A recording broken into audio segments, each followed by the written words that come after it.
नमस्कार मैत्रिणींनो, माझ्या चॅनलमध्ये तुमचं स्वागत आहे. आजच्या व्हिडिओमध्ये आपण कुर्तीची कटिंग आणि स्टिचिंग कशी करायची हे पाहणार आहोत. तर ही रेडीमेड स्टाईल कुर्ती जी आहे आपण घरच्या घरी कमी खर्चात बनवणार आहोत.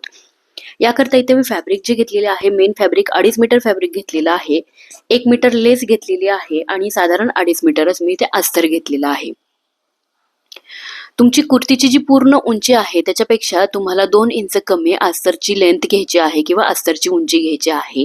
अस्तरचं फॅब्रिक 4 फोल्ड मध्ये ठेवलंय. माझ्याकडची बाजू जी आहे अस्तराची ती बंद बाजू आहे आणि समोरची जी बाजू आहे ती ओपन साइड आहे. तर कुर्तीची जी पूर्ण उंची आहे त्यातून -2 इंच घेऊन आपल्याला अस्तर 4 फोल्ड मध्ये ठेवून घ्यायचं.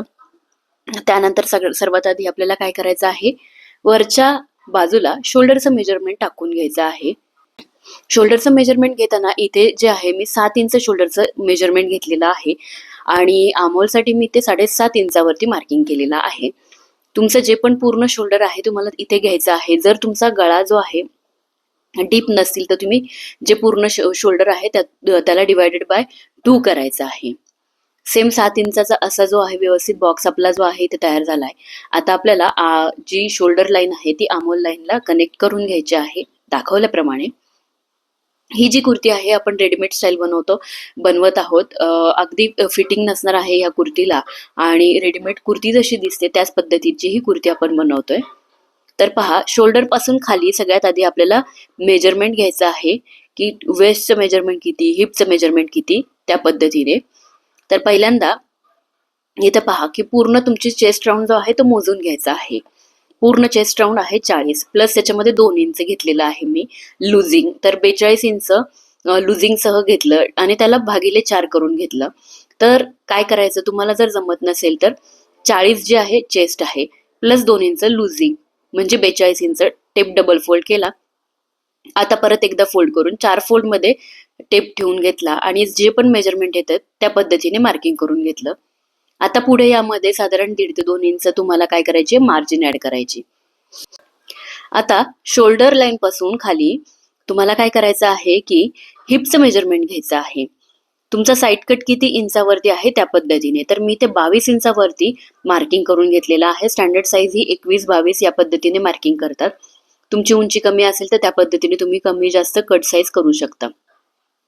त्यानंतर चेस्ट आणि हिपचं जे मेजरमेंट आहे त्याचा सेंटर घ्यायचा आणि इथे तुम्हाला घ्यायचं आहे वेस्टचं मेजरमेंट. तुमची जी पण कंबर असेल त्याला लुझिंग ऍड करायची आणि चौथा भाग घ्यायचा.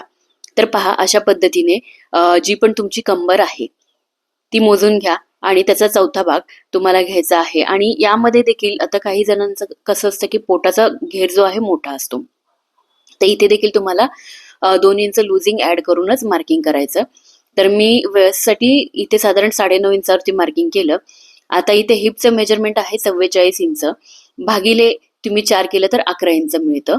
तर हिप डिवायडेड बाय तुम्हाला काय करायचं आहे, चौथा भाग त्याचा काढून घ्यायचा आणि हवं तर तुम्हाला काय करायचं आहे 44 मध्ये लुझिंग जर तुम्हाला हिप साईज मध्ये पण हवी असेल तर प्लस 2 इंच घ्यायचंय म्हणजे 44 अधिक 2 इंच 46 इंच मिळतं. भागिले 4 करा आणि जे पण मेजरमेंट मिळतं तुम्हाला तिथे त्या पद्धतीने मार्किंग करायचं. लुझिंगचं जे मार्किंग आहे ते करायचं प्लस मार्जिन 1.5 इंच अशा पद्धतीने ऍड करून घ्यायचं. सर्व पॉइंट्स कनेक्ट करून घ्यायचे आहेत दाखवल्याप्रमाणे. सर्व पॉइंट्स कनेक्ट करून घेतले आणि हिपचं जे मेजरमेंट आपण वरच्या बाजूला घेतलं तेच खालच्या बाजूला आपल्याला स्ट्रेट लाईन करून वाढवून घ्यायचं. आता पहा, यामध्ये आपल्याला काय करायचं आहे की अशा पद्धतीने अर्धा इंच शोल्डर स्लोप देऊन घ्यायचा आहे आणि इथे गळा रुंदी जी आहे मी साधारण 3 इंच घेतलेली आहे. आता सर्व नेक्स्ट जे आहे ते कॅनव्हासवरती कटिंग करणार आहोत आपण. पण आपल्याला काय करायचं की तुम्हाला कळावं यासाठी मी इथे साधारण 3 ते 3.5 इंच जी आहे गळा रुंदी घेतली आणि पुढच्या गळ्याची जी खोली आहे ती साधारण पहा इथे 7 इंचापर्यंत मी घेतलेली आहे. म्हणजे तयार नेक जो आहे आपला तो 6.5 इंचाचा तयार होणार आहे. अशा पद्धतीने बॉक्स जो आहे तो बनवून घेतला. इथे तुम्ही फ्रंट आणि बॅक नेक दोन्हीही सेम डीप ठेवू शकता किंवा कमी जास्त करू शकता. इथे लक्षात घ्या की माझा जो गळ्याचं मार्किंग जे आहे कुर्तीसाठीचं ते आमोल लाईन पेक्षा खाली आलेलं नाहीये. त्यामुळे आपल्याला काय करायचं आहे, की इथे कुठेही तुमचा गळा जो आहे किंवा गळा मोठा आल्यामुळे शोल्डर जे आहे ते उतरणार नाहीयेत. आर्महोल लाईनचा सेंटर केला, अर्धा इंचापेक्षा कमी आतमध्ये आतल्या बाजूला मार्किंग करून घेतलं एक, आणि त्यानंतर आता आपल्याला कर्व स्केल ठेवून घ्यायची आहे किंवा शेप स्केल म्हणू शकतो याला तुम्ही. तर ती ठेवून आपल्याला मुंड्याचा जो आकार आहे तो देऊन घ्यायचा आहे. फ्रंट आमोलसाठी 1, बॅक आमोलसाठी 1.5 इंच असं मार्किंग करून घेतलं आणि इथे मुंड्याचा जो आकार आहे तो देऊन घेतलेला आहे. या स्केलनी जर तुम्ही मुंड्याचं कटिंग केलं तर व्यवस्थित आणि छान अशी स्लीव्सची देखील कटिंग व्यवस्थित होते आणि स्लीव्सला आकारही छान येतो. आता इथे मी जो आहे नेकसाठी गोलाकार देऊन घेतलेला आहे, सेम असाच आपल्याला बॅक साईडला पण करायचा आहे. तर इथे तुम्ही पाहू शकता बॅकनेक डीप किती ठेवलं आहे, 6 इंच ठेवलेला आहे मी. इथे तुम्ही तुमच्या आवडीप्रमाणे बॅकनेक डीप जो आहे तो ठेवू शकता. आणि जसं की मी सांगितलं की रेडीमेड कुर्तीमधले जे नेक असतात ते डीप कमी असतो, तर त्या पद्धतीची आपण कुर्ती घरच्या घरी बनवतोय. दोन्ही गळ्यांचा आकार देऊन घेतला. गळ्यांचा आकार देऊन घेतल्यानंतर आता आपल्याला काय करायचं आहे, फ्रंट आणि बॅक दोन्ही पार्टची सेपरेटली कटिंग करून दोन्ही पार्ट सेपरेट करून घ्यायचे. दोन्ही पार्ट मी सेपरेट करून घेतलेले आहेत दाखवल्याप्रमाणे. इथे तुम्ही पाहू शकता. ही झाली अस्तरच्या फॅब्रिकची कटिंग. आता सेम आपल्याला मेन फॅब्रिकची कटिंग करून घ्यायची. मुंडा जो आहे तिरकस मोजून घ्यायचा. तर इथे तुम्ही पाहू शकता साधारण 9.5 ते 10 इंच जे आहे माझं स्लीव्हसाठीचा जो मुंडा आहे त्याचं मेजरमेंट तिरकस आलेलं आहे. आता स्लीव्सची कटिंग करून घेऊ. जे पण उरलेलं साईडचं फॅब्रिक होतं त्यातून मी साधारण 17 इंच उंचीची स्लीव्स जी आहे इथे घेतली आणि फॅब्रिक जे आहे इथे 9 ते 9.5 इंचच येत आहे आणि मला साधारण 10 इंचापर्यंत 10 ते 10.5 इंचापर्यंत डबल फोल्ड 4 फोल्ड फॅब्रिक पाहिजे. तर इथे छोटासा जॉईंट जो आहे स्लीव्स मध्ये लागेल अस्तरच्या फॅब्रिकसाठी. कॅप हाईट 3 इंच घेतलेली आहे. त्यानंतर स्लीव्सचा बॉटम घ्यायचा आहे. तर 6 इंच जो आहे स्लीव्सचा बॉटम आहे. तुम्ही तुमच्या मेजरमेंट प्रमाणे याच्यामध्ये मार्किंग करायचं आहे आणि साधारण 1 ते 1.5 इंच मार्जिन घेतली. ही लाईन सरळ वाढवून घेतली. स्लीव्सचा आकार देऊन घेतला. आता काय करायचं आहे की लेग कर्व स्केल जी आहे आपली ती घ्यायची आहे आणि त्या लेग कर्व स्केल जे आहे त्यानेच आपल्याला स्लीव्सचा आकार जो आहे तो देऊन घ्यायचा आहे. या स्केलनी जर आकार दिला स्लीव्सला तर जो दंडघेरामध्ये जी स्लीव्स जी आहे आपली जास्त ढगळी होते किंवा लूज होते तर ती होत नाही आणि छान स्लीव्सला जो आहे आकार येतो. अशा पद्धतीने सेम पुढच्या बाजूचा जो आहे कर्व देऊन घेतलेला आहे मी दाखवल्याप्रमाणे आणि स्लीव्सची कटिंग करून घ्यायची. सेम ॲज इट इज आपल्याला जी मेन फॅब्रिक आहे त्याची देखील कटिंग करायची आहे. स्लीव्स कटिंग झाली. मेन फॅब्रिकची जी आहे लेंथ आपल्याला जास्त ठेवायची आहे. इथे तुम्ही तुमच्या आवडीप्रमाणे लेंथ ठेवू शकता. जेवढं मला फॅब्रिक हवं आहे तेवढं मी 4 फोल्ड करून घेतलं आणि उरलेलं फॅब्रिक जे आहे स्लीव्ससाठी आपण एक्स्ट्रा साईडला ठेवलेलं आहे.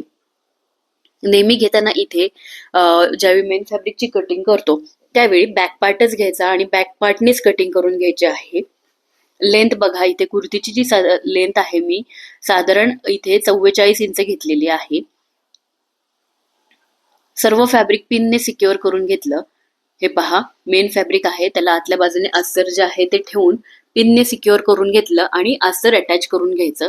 त्यानंतर आता सर्वात महत्वाचं की 6 इंचावरती मी एक गळ्यासाठी मार्किंग केलं आणि सेंटर पासून खाली प्लॅकेटसाठी 12 इंचावरती एक मार्किंग केलं. आता ही लाईन जी आहे अशा पद्धतीने मी आखून घेतलेली आहे. आता आपल्याला ही जी लेस आहे तिचा सेंटर करून घ्यायचा. रेडीमेड स्टाईल कुर्ती आपण बनवतोय तर जी लेस आहे तिचा सेंटर करून घेतला आणि बरोबर सेंटरच्या बाजूने इथे आपण पिन ज्या आहेत त्या लावून घेतलेल्या आहेत लेसला. पिन लावून घेतल्यानंतर आता आपल्याला काय करायचं आहे की ही जी लेस आपण ठेवली ती सगळ्यात महत्वाचं. माझी गळ्याची जी खोली आहे ती साधारण 7 इंच आहे आणि लेस जी आहे ती आपण साधारण 7 इंचाच्या वरती म्हणजे 6 इंचापर्यंत गळ्याचं मार्किंग केलं. 1 इंच वरती आपण लेस लावून घेतली. खालच्या बाजूने त्रिकोणी आकार लावून घेतला आणि उरलेली लेस जी आहे ती बॉटमला लावून घेतली आपण. इथे तुम्ही पाहू शकता. आता बघा सेम मी कॅनव्हास पेपरवरती नेक पॅटर्न जे आहेत ते कट करून घेतले, पेस्ट करून घेतलं कॅनव्हास पेपर. त्यानंतर याचा सेंटर मार्क करायचा आहे आणि इथे सेंटर सेम जी लेस आपण लावलेली आहे नेक पॅटर्नला ती देखील आपल्याला लेस जी आहे ती अटॅच करून घ्यायची. आणि अशा पद्धतीने सर्व जो पार्ट आहे हा पिनने सिक्युअर करून घ्यायचा. आता ज्यांना कॅनव्हासवरती नेक बनवता येत नाहीत किंवा कॅनव्हास पेपरवरती नेक कसे बनवायचे हे येत नाही, त्यांनी अशा पद्धतीने व्यवस्थित बघून घ्या. बिगिनरसाठी स्पेशली मी हा जो व्हिडिओ आहे टाकलेला आहे. तर हे पहा, पिनने सिक्युअर करून घेतलं. आता पहिल्यांदा स्टिच करताना आपल्याला कुठे स्टिच करायचं आहे, तर जो सेंटर आहे आपण मार्क केला तिथून, आणि मेजर करायचं आहे. आपले सर्व मेजरमेंट सेम येत आहेत का दोन्ही बाजूला, नेक जो आहे व्यवस्थित सेंटरलाच आहे का, तर परफेक्ट सेंटरला आपला नेक आलेला आहे. आता आपण सेंटरच्या बाजूने स्टिच करायला सुरुवात करायची. हे बघा अशा पद्धतीने, आणि इथपर्यंत आल्यानंतर निडल आतमध्ये ठेवायचं आहे, फुटर वर करायचं आणि अशा पद्धतीने फॅब्रिक मूव्ह करून घ्यायचं किंवा फिरवून घ्यायचं. आणि पूर्ण जे आहे जो गळा आहे त्याच्यावरती ही कॅनव्हास पेपरवरची शिलाई जी आहे ती करून घ्यायची आहे. सेम अशाच पद्धतीने जो बॅक पार्ट आहे तो देखील आपण रेडी करणार आहोत. आता त्यानंतर पहा, तुम्हाला दाखवते की लेस जी आहे ती साधारण 1 इंच वरती आहे गळ्याच्या, त्यामुळे ती व्यवस्थित फिनिशिंग मध्ये जी आहे तयार झालेली आहे. नेकचा जो प्लॅकेट आहे आपलं ते एक्स्ट्रा फॅब्रिक कट करून टाकायचं. त्यानंतर आपल्याला आतल्या बाजूला कॅनव्हास पट्टी फोल्ड करून घ्यायची आणि धार स्टिच देखील करायची आहे. इथे प्रेस करून घ्यायचं आहे. नंतर पूर्ण नेकला जे आहे आपल्याला हात शिलाई करून घ्यायची आहे. सुंदर असा नेक पॅटर्न जो आहे आपला इथे तयार झालेला आहे आणि गळ्याचा आकार देखील खूप छान आलाय. सेम बॅक पार्ट रेडी करून घ्यायचा. आता बॅक पार्टचा नेक रेडी करण्याआधी आपण काय करून घेणार आहोत की डार्ट, बॅक साईडला डार्ट शोल्डर पासून 11 इंच एक मार्किंग केलं, तिथून खाली 9 इंचावरती मार्किंग केलं. त्यानंतर सेंटर पासून 4 इंचावरती आणि 1 इंचाचा असा डार्ट आपण इथे घेतलेला आहे. बऱ्याच वेळी काय होतं की कुर्ती जी आहे ती मागच्या बाजूने एकदम लूज लूज दिसते, तर तशी दिसू नये म्हणून तुम्ही साधारण 1 इंच अर्धा इंच असे डार्ट जे आहे ते घेऊ शकता. तर अशा पद्धतीने डार्टचं मार्किंग केलं आणि त्या पद्धतीने आपण इथे टक्स जे आहेत ते टाकून घेतले. तर शोल्डर पासून खाली 11 इंच आणि तिथून 9 इंचाचा असा टक्स उभा आणि आडवा 1 इंच.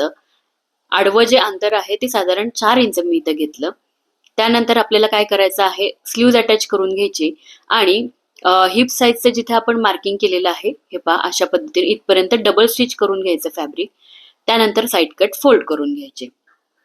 आता इथे पहा साईड कट कसे फोल्ड करायचे ते मी दाखवणार आहे. तर एक साईड कट मी अशा पद्धतीने सुरू करून दुसऱ्या बाजूने दाखवलेला आहे आणि दुसरा जो साईड कट आहे तो मी तुम्हाला प्रॉपरच दाखवणार आहे.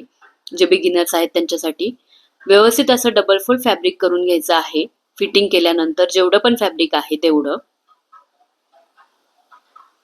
आणि बॉटम पर्यंत असं डबल फोल्ड करत पूर्ण जो आहे साईड कट आपल्याला रेडी करायचा. घरच्या घरी अगदी साध्या सोप्या पद्धतीने तुम्ही छान अशी डिझायनर कुर्ती जी आहे ती बनवू शकता.